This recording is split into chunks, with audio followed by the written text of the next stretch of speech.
Hi and welcome to the Green Room. This is episode 5 and today we're talking all about the circular economy.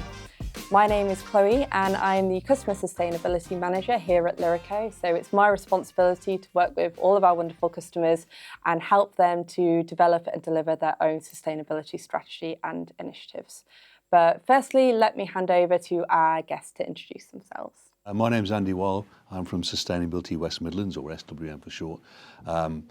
We're predominantly a membership organisation that talks about sustainability. I always call it a safe space for sustainability professionals and organisations that want to be involved with this, which Lyreco is a prominent member. Brilliant. Paula? I'm Paula Carey. I'm the Communications Manager at Waste to Wonder Worldwide. We're a social enterprise that specialises in ethical clearances. So basically we go into office buildings and take the furniture out and redistribute it to schools and charities around the world. And I'm Michael Amos. I'm the Managing Director of Waste to Wonder. I'm also the Chair of Trustees of our UK registered charity as well. So we're a hybrid organisation.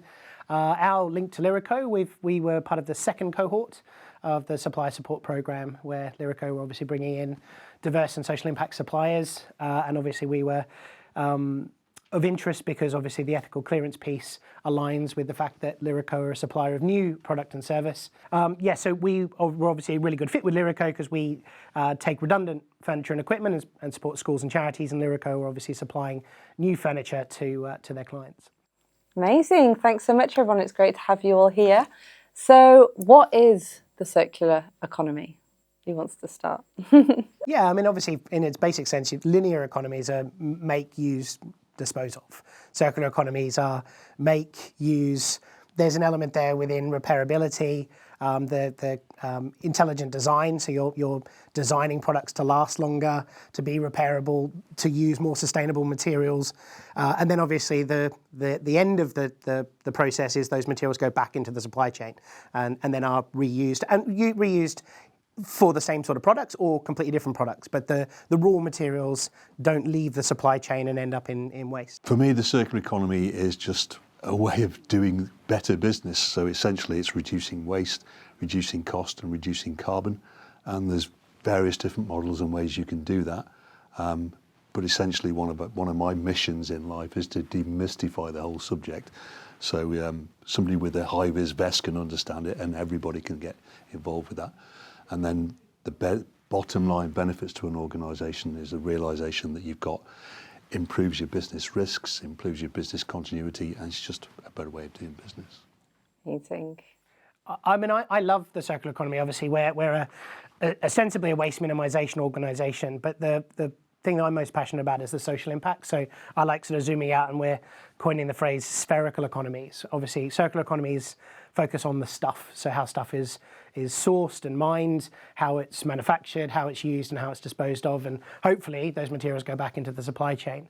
The bit we're really excited about is the S bit of ESG, which is the who. So who's involved, the sourcing of materials, the manufacturing, the use of the materials, and then from our point of view, obviously we know that schools and charities in deprived regions can make use of these assets before they then get recycled and those materials go back into that circularity chain. I think when when you think of the circular economy, especially before I joined Waste to Wonder, you think of the whole recycling piece. And a lot of people don't think of reuse as a solution, which is why I think Waste to Wonder's business model is absolutely incredible. And I know kind of from working in that business, I've started to become a lot more serious about reuse rather than just recycling. One of my favourite things about circularity is, compared to lots of the other sustainability and social issues we talk about, I feel like it's just really easy for everybody to engage with. I mean, the term circular economy is a bit jargony, but ultimately it's about reducing waste and everybody wants that. And that was, part of our culture, not that long ago a lot of circular economy principles were just the norm. And now we're trying to figure out how to, bring those back. But yeah, I think everybody wants to reduce waste, and since things like David Attenborough's a Blue Planet episode and things where the whole world went wild about waste, which was fantastic. Yeah, it's just something that everybody wants, everybody engages with, and it can kind of act like a gateway sustainability interest that sort of broadens into all the other aspects as well. I think it's important to look at the entire supply chain as well, even where waste goes. So we talk about circularity, and like you said, the David Attenborough documentary, and there's one on Netflix at the moment all around waste, but where that waste actually goes as well. So obviously with Waste to Wonder, it's auditable, and exactly where the waste is going. So that piece of furniture, which is in perfectly good condition, is going to a school or charity, but you see some people think they're giving things to charities, and it's actually ends up going in landfill anyway. Yeah. Well, even sending stuff to recycling, you see these cases of sort of Tesco and Sainsbury's shopping bags ending up in these massive landfill sites, in the developing world as well. So yeah, that following that audit chain through. I mean, when we first started this business 23 years ago, obviously we looked at definitions of waste, and one of my favourite ones was waste as the failure to take advantage of an opportunity, which can obviously mean a lot of different things. But from our point of view, it really resonates with the fact that this stuff is way too good to just chuck away, but it's the ripple effects, the downstream benefits, to disadvantaged communities, helping upskill young people out of poverty, and all of those sorts of things by challenging the perception of what is waste and what is reusable. So that's something that we're really passionate about. One of the things we say quite often is that there's no such thing as waste. It's just resource in the wrong place. But picking up on your point, one of the key points I try and get across to the businesses that we work with is the duty of care audit, because it's so important. And I learned the hard way, and that it's by going on the duty of care audit, go and see. So take a step back. I worked for a Japanese corporation, and back in 2001, we had to achieve zero waste to landfill. But one of the conditions of the Lyreco group standard that we had to work to is you had to go and check they did what they said on the tin. And it's one of the best things I've ever done. One, because I spotted so many opportunities. You learnt from the recyclers and the solution providers exactly what it is they want, so you could tailor what it is. And I called it waste to product, where we got the employers and operators to segregate to exactly what they wanted. So then it was a win-win, and we could both get cost benefits from that. But apart from that, you also got to see people who didn't do what it said on the tin. And it just covered us as the risk of an organisation, but it also stopped us getting involved with that and our reputational collateral going down the pan. But it also made us not do business with them, and it put them more a chance of them going out of business, because they were obviously doing the wrong thing. Yeah, I mean, this is something that we found challenging at Lyreco. We're always trying to introduce new circular services to help our customers to, reuse, repair, recycle the different products that they purchase from us. Obviously, this hasn't been an issue with Waste to Wonder at all, but when we've been looking into some of those services, we'll get really far down the line, and then just trying to get the final information and confirmation and evidence of where that waste actually ends up isn't always easy, and things like solutions for stationery recycling have been really, really challenging for us. Obviously, stationery is our bread and butter, but it's been really challenging to find a service that we trust for that for a very long time.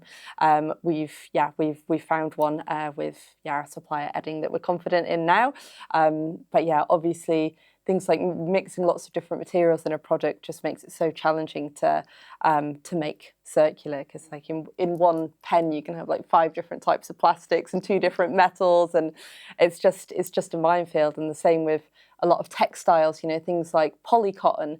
You could recycle polyester, you can recycle cotton or reuse it, but the second you mix it together, it just makes everything so much more challenging. And I think that's again showing, how important the design phase is when it comes to circularity. So it's clearly working in partnership has its benefits, doesn't it? Because you understand each other a lot better. You understand what is it they need, what is that you can bring that benefits, but also capturing what the results are as well. so you can put that back in the reports that you need to. Yeah, absolutely. And I think we are seeing, much better collaboration these days. I still think there are issues with, competition. There's no room for competition when we're all supposed to be working towards this same, shared vision of a sustainable future. And, we are seeing more suppliers now, even if they're considered competitors, working together industrially to, embed circularity into products. I mean, there's definitely still a bit of gatekeeping and competing and things, but I think it is getting much better in that kind of partnership and collaboration field. I think Lyreco have a really advanced awareness of your waste streams, and that's as part of being part of the supply support program.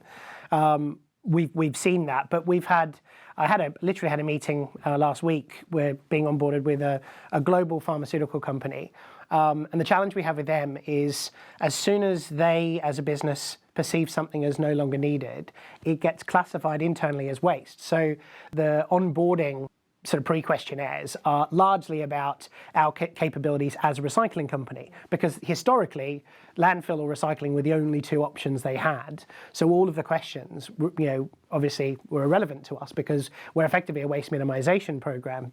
Less than 3% of the stuff we clear actually goes for recycling, and we do that through recycling centres. But most of what we take goes for direct charitable reuse. So I think the fact that you guys have a really collegiate approach with your supply chain is fantastic. And I think more businesses, if they go back to that challenging the perception of waste, if this was seen as an asset that was redeployed, and I think Andy, you said waste isn't waste. It's an asset that is in the wrong place. So, Andy, over the years working with Lyreco, what have you learned about us? Well, over the years, I've been working with Lyreco for a number of years now, not specifically on the supply chain, but what I do love is that you can see the transparency of working with all your suppliers and your solution providers on the website. And people can see, wow, that's good, I need to do that. We try to be as transparent as possible on our websites, and we have a really robust supplier assessment process that all of our suppliers have to go through. And what I'm doing now is I'm using that data and trying to put it in a format that's useful to our customers. So using Power BI, creating this new reporting tool where we're very used to reporting to customers on the sustainability of the products that they purchase, and including different sort of circular economy data and waste data. But now I think we need to be focusing equally as much on the actual entire supplier organisations, not just the products that they're selling. So now I can report to customers and say this percentage of your supply chain through Lyreco are zero waste to landfill, and these different suppliers have recycle and repair services for their products. Obviously, tons of other social and sustainability data goes into that as well. So we can say this proportion pay the real living wage, this proportion have an environmental management system, etc. But yeah, there's several sort of waste questions in there that we can really transparently report on to our customers. That data comes into the carbon avoidance, so it would fit into saving Lyreco Scope 3 aspects. But take the hard data away for a second. Especially working through Sustainability West Midlands in recent years, what I've learned more is about the social aspects. We talk about ripple effects all the time. Obviously, when we first started, it was a waste avoidance. So one of the very first projects we did, or first major projects we did, was for a large petrochemical company. I won't say which one it was, but there's a handful you can probably guess. And it was a commercial edge to the tender. So at the time, this is going back 23 years ago, the majority of items went to landfill. There was a little bit of recycling, but mostly went to landfill. So the approach that we took when we put the tender together was we will try and give as much away as possible to charities and recycle everything else. So as I say, it's very much a waste avoidance thing. It's only then when we started donating the furniture to schools and charities, and then understanding what the downstream impact was to them, be it helping people out of drug and alcohol addiction or homelessness, or young people to get a better chance at life through quality education and those sorts of things, that we started understanding the social impact of what we do. And now, in fairness, that's probably a bigger driver to us than the environmental, although the environmental is a core part of the service. As I mentioned, we're 97% actual charitable reuse. We're the largest ethical reuse organisation for office furniture in Europe, so we donate over 2,500 tonnes of furniture a year to schools and charities, 1,500 schools in 44 countries. But that's still a drop in the ocean. Something like $100 billion worth of office furniture is procured each year, and every 3, 4, 5 years, that furniture is going to go somewhere. And at the moment, for the majority of those items, it's still going to go, sadly, either to landfill, energy from waste, or recycling. Whereas if you consider the fact that globally, 70% of the people, in the global south live in extreme poverty, that is a massive disconnect between, asset-rich companies and communities in desperate need. So that's what we're trying to do is firstly push the agenda that actually, if you start from a baseline of you probably can reuse something rather than you probably can't. I think that's a really good starting point. And then what Lyreco have done, and I think this shows how considered you are in terms of your supply chain. You introduced a new product line. You've always sold furniture through the catalogues and things, but you've launched furniture as a service. So you're doing the space planning, you're kitting out offices as a service. You understood that in launching that service, you were going to have a carbon impact and an environmental impact, because ultimately you'd be removing existing furniture from client sites, and eventually the furniture you're selling will become redundant from a corporate perspective and need to go somewhere. So you didn't sort of rest on your laurels and then in 5 years, 7 years' time, put a solution in place. Within sort of 12 to 18 months of the launch of that service, you onboarded us as part of that supply support program. So I think that's really proactive. You've understood the future carbon impact of a new product launch, which is really cool. Yeah, at Lyreco, we're always trying to look into the future, and we're always, recognising how interconnected everything is, because what you've just been saying there is just, screaming intersectionality, and how, anything that you do for the environment is generally going to benefit communities, and similarly, any, positive community action that you can do is likely to have environmental benefits as well. So yeah, it's a beautiful thing. We've had kind of huge support from Lyreco as well. So it's not just, we're a solution. We're kind of actively engaged in the company. We're invited to come down to sales meetings to educate the teams on what our service is as well. So it's nice to have that partnership, like a real true partnership, and everyone within the company is engaged. And I think, and this obviously goes to your role, Chloe, as well as Lyreco as a whole, you're also educating your clients about the sustainability potential and obviously the social impact potential of using Lyreco as a supplier as well. So there is an education piece, which I think is really important. Yeah, I mean, a lot of my background's in training and education, and it's a huge part of my role. And I love telling customers about Waste to Wonder. People get very excited. And obviously you guys are just so enthusiastic and a joy to work with as well.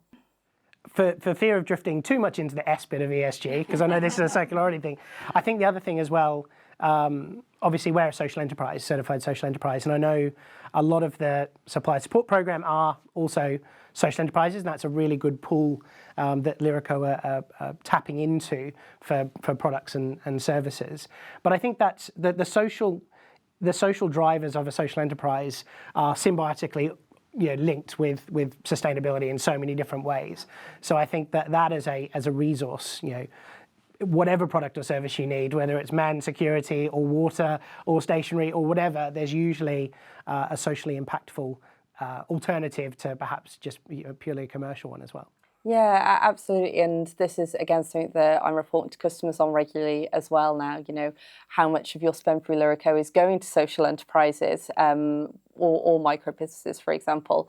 And how can we, continue to help you to diversify your supply chain and spend more with VCSEs.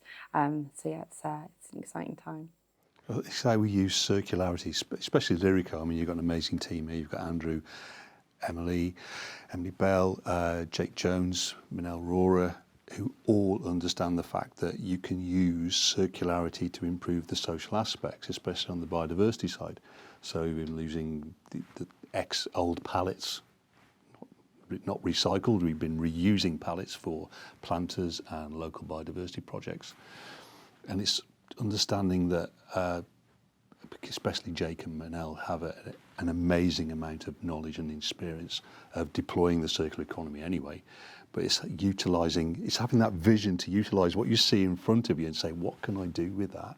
And if there's nothing on site, is there something off site that we can just make where we live, work and play a better place? Yeah, absolutely. And I think as well with circularity, it's, it builds resilience in our supply chains, where we might have quite volatile supply chains. If we can use that stuff for something else or remanufacture those resources, then it just makes everybody so much more self-sufficient as well and resilient. That's where the demystification comes in. You imagine a company as a box. You literally look at what's coming in, what's going out, how can you get that back from customers, what the process waste that drop out. Could it be reused? Could there be some industrial symbiosis where your waste becomes somebody else's resource? That overview of looking at it, and then a staged way of looking at, first of all, what the first part is looking at what the inputs to your company, what's the packaging that comes in, and we apply the 5 R's, simplistic 5 R's: refuse, return, reduce, reuse, recycle. Recycle being the lowest common denominator. Do you need the packaging? Can somebody else use it? Can you use it on site? So we've one of the case studies I use is where we used pallets that came in from Japan, and instead of having them recycled, we used them on the finished goods because they were still good to go. And that saved £280,000 a year and 192 tonnes of carbon a year. Wow, yeah. So it just makes sense. And the next aspect is, the second part is looking at what are the process, your overall equipment effectiveness, how to reduce waste, how to make it run better, look at the performance. And then the final bit is, again, learning from all that. What's your product of the future? How can it be more circular? How can it have a lower environmental impact? How can it be remanufactured? How can it be reused? How can you express the longevity of it so it just becomes more circular? Yeah, and I think as well it's about how, looking at all the different points in a product's life cycle, from design, manufacturing to use, where, again, we can bring those resources back into the cycle rather than just looking at that at the very end of the product's life. So how can we reduce waste from design, and then how can we reduce it in and reuse it in manufacturing use, and then obviously most crucially at the end of its life as well. You mentioned that the education piece with the students. We've just done a really cool project with the University of Arts London where we donated, there were I think 9 or 10 teams, we donated each of them a couple of pieces of furniture, and then they had to, through their first year design students, so they had to recreate that furniture to extend the life of it. And some of them were taking the raw product and sprucing it up or changing the use. Some were completely different. So a cupboard was suddenly turned into a desk. But it was really exciting to see how, with clever design at the beginning and at the end of a product's life, what the future generations are coming up with, because I think it's quite encouraging, isn't it? And I think it's, getting them early in their career to think about sustainability when in design. It's their first project that they've done at university, and it was all centred around sustainability and what they can reuse, and kind of ripping the pieces apart, taking a look at what materials they were working with and recreating something brand new, from reused materials was incredible. Sounds so cool. I love that.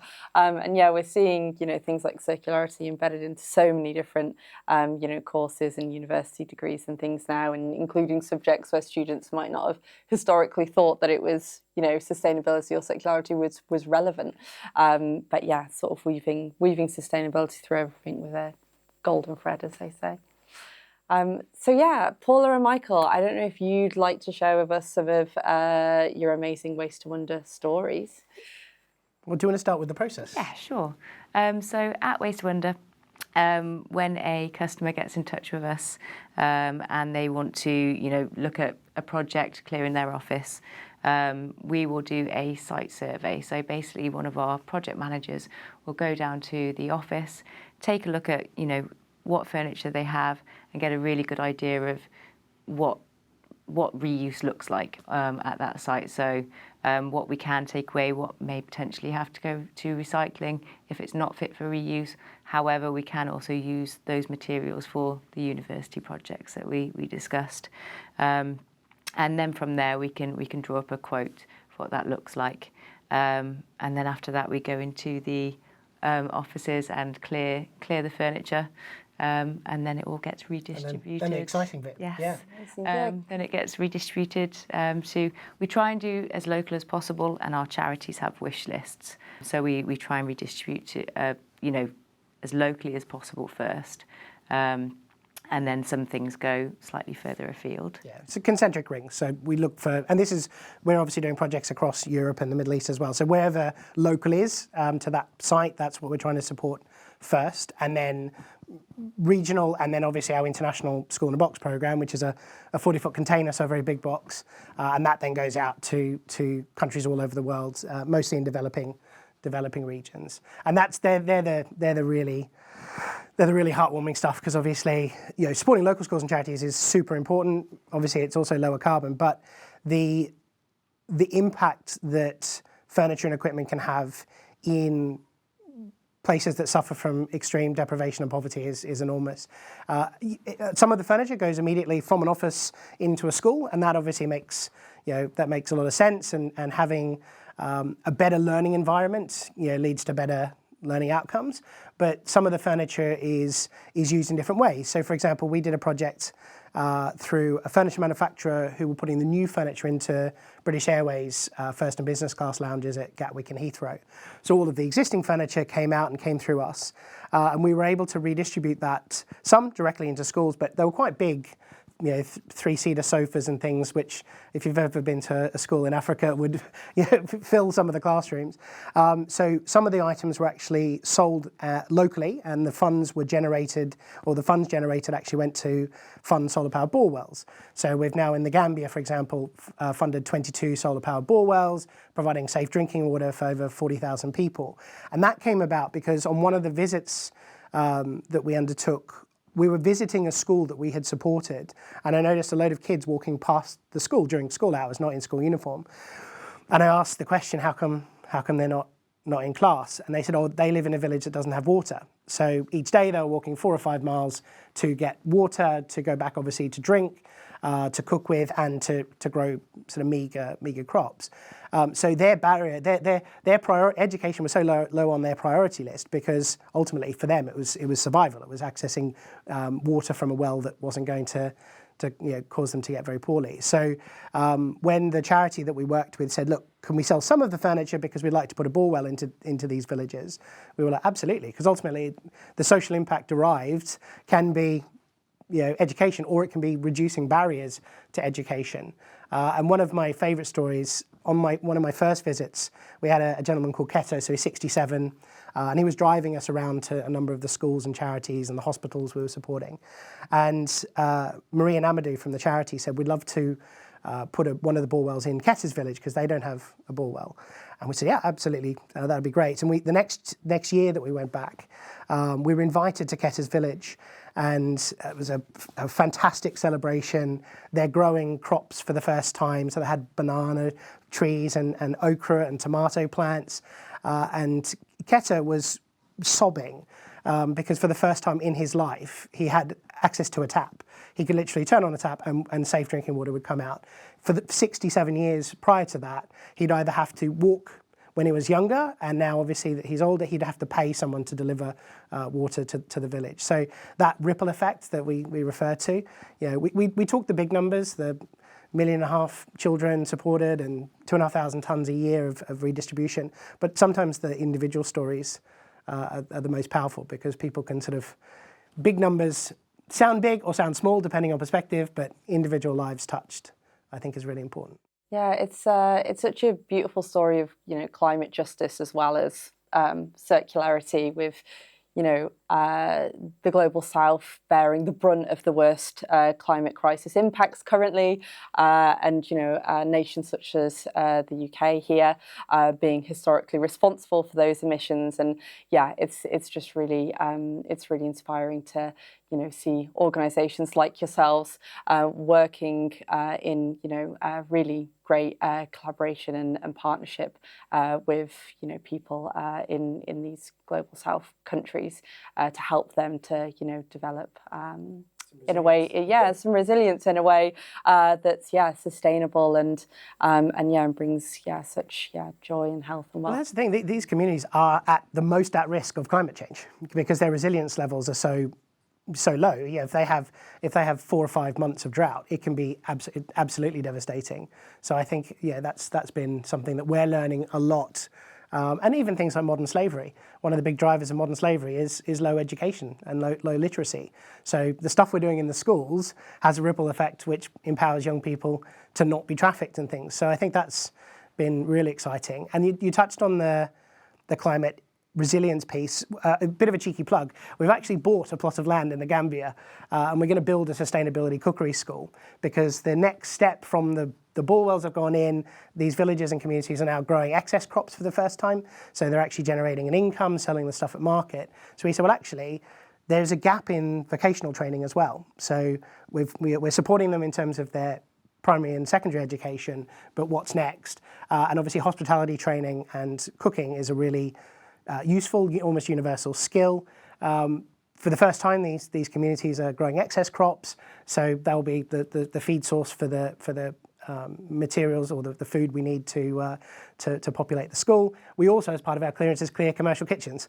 So all the commercial kitchen equipment and crockery and cutlery and stuff we can make use of as well. So we're actively fundraising for the building of the school at the moment. So thanks. That's brilliant. Really exciting project, and I bet you learn so much from working with these communities as well. I think communities in the global south and Indigenous communities. I think their sort of knowledge of nature, ecology, and craft is often not fully realised and appreciated. So I can imagine that you learn loads from these trips as well. I love the social, and this is a great learning point for me as I got older, shall we say, and stepped out of the business world as such. But one of the ones I have been promoting is Cycle of Good, where they take bicycle inner tubes and they get Malawian tailors paid appropriately, Malawian tailors who have appropriate skills, and it's recognised in their wages, and they turn them into luxury goods. So I own an inner tube belt. I've got a backpack entirely made from inner tubes, and I was willing to pay more than over the odds for it because it was just a class piece of equipment. It's now called the Chris Check Project, and they're working on the same sort of thing. So they want to make sure that every child in that community that they've set up and help fund has a breakfast. Yeah. So it's that sort of aspects as well. But my day-to-day stuff is the improving circularity and sustainability for businesses. So again, we've got the works of Stay Safe. So we're helping them with their develop their ability to be more circular and then promote that to customers like Lyreco, how dare I, Lyreco, and Rico use them together, to be fair, but it's then the awareness in the supply chain that can save carbon going through. There's business benefits, there's a cost benefit as well. I know that when we swapped out our gloves at the end of each shift and they were thrown away, instead of doing that, we had them washed and brought back. There was some complaints, first of all, because I'm not wearing dirty gloves. So we had them tested, and because of the ozone processes that they use at Stay Safe, they actually came back cleaner than new. Mm-hmm. So that was taken off the table, but we saved £15,000 a year on new gloves. So it made business sense. Again, on the social aspect, another SWM member is Recognition Circular. They take back IT equipment and then they train local people who are out of work into how to repair and remanufacture that. And then it goes to be sold. So to technologically deprived members of the community get access to that. Schools as well, so that social aspect. Amazing. So we've talked about lots of sort of co-benefits to communities and businesses when embedding circularity. So the cost benefits, the supply chain resilience, all the social benefits. Are there any co-benefits or sort of drivers for circularity in businesses that we haven't touched on yet? Two more. Go on then. For me, the big thing is carbon avoidance, identifying that. And that sort of taps into legislation. We've got the Plastic packaging tax that's driving recycled content. You've got the carbon balance and adjustment mechanism. So products going to Europe will need to have that assessment, and the products that have more circularity have a lower carbon impact. So that will make your product more amenable to your customers in Europe. Extended producer responsibility regulations that have come in as well. Loads of companies are getting tripped up by this, and the fact that you don't see the benefits of it. If you're reducing your waste, you're not paying so much packaging tax. And so it's a bottom line benefit that people don't associate with their businesses. It's just our hidden costs, isn't it? People go, yeah, it's waste. Can we recycle it? Can we reuse it a bit? No, it's waste. And it's unlocking that potential of circularity in everything that we use. Yeah, absolutely. We like to say people are sat on carbon savings from a reuse point of view, because every desk, chair, ped, cupboard we donate is one that hasn't had to be manufactured to meet our recipients' needs. So it forms part of scope forward, sort of preventing future carbon emissions. But it's substantial. I think last year it was over 5,000 tonnes of carbon we saved through our reuse programs. And a lot of organisations, one team is focusing on their net zero commitments, and then the facilities team are completely unaware that if they just recycle stuff, they've got no carbon saving benefits. But if they prioritise reuse, they've immediately got measurable carbon saving benefits. So the activity they're doing to solve the business need, we've got a room that we need to vacate of furniture, is really aligned with the aspirations of other parts of the business. It's making that link, so you've got exactly that. Michael, you've got one part of the business going, we've signed up to net zero, we've got ESG, we've got to make carbon savings at scope 1, and when it comes to scope 3, it's a very dark art, not realising that scope 3 waste is a massive opportunity. So if you can reduce your waste through that, if your suppliers are saving carbon, they have the ability to pass that on to your savings, which means you don't have scope 3 requirements, which means you don't have to pay for carbon offsets. And so it's a bottom line business benefit again. So it's just making that connection, isn't it? And again, that's what we're trying to push through at Sustainability West Midlands. Yeah, and I'm sure you'll have great success as well, because I think, again, it's so quickly realised those cost and carbon benefits with circularity and reuse compared to, I think sometimes it can be, tricky to sell the concept of investing in renewables to a business, because you don't get that payoff for a while. And people are always so, especially in the volatile sort of financial climate we live in now, people are always so concerned with the short term. But with circularity, you can save so much so quickly. I'm very lucky because I live in Telford. And I always use Lyreco as the example, in that you've got one of the largest solar arrays in the country connected to batteries, which powers an EV delivery fleet. And whenever I was talking to a new member of SWM recently, and they do distribution of catering, and I said, we can't do EV. I said, well, why not? He said, well, we have to go to the side of the Midlands, and I said, well, I know of a national company that distributes nationally with electric vans. And they went, that's let's look at it then. So it's always good to quote Lyreco as an ambassador, and the people you have here are ambassadors for sustainability. So it's an easy job for me, and I love it. No, that's great to hear. Yeah, we're very proud of our PV system and our EV system.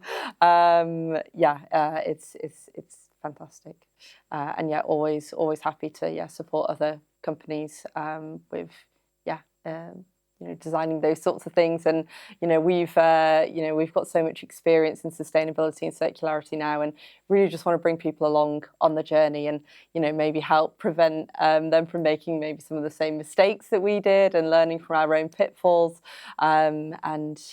which is again a big part of my role with customers. The expertise is here, though. We recently launched a strategic leadership with the council, through the Telford Business Board. Again, Lyreco play a part in that. But one of my big shouts to the council was, we need to shout about the expertise we have here.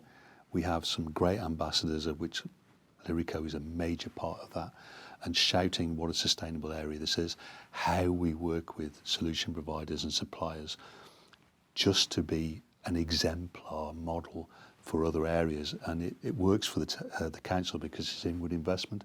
It attracts them in, attracts new businesses.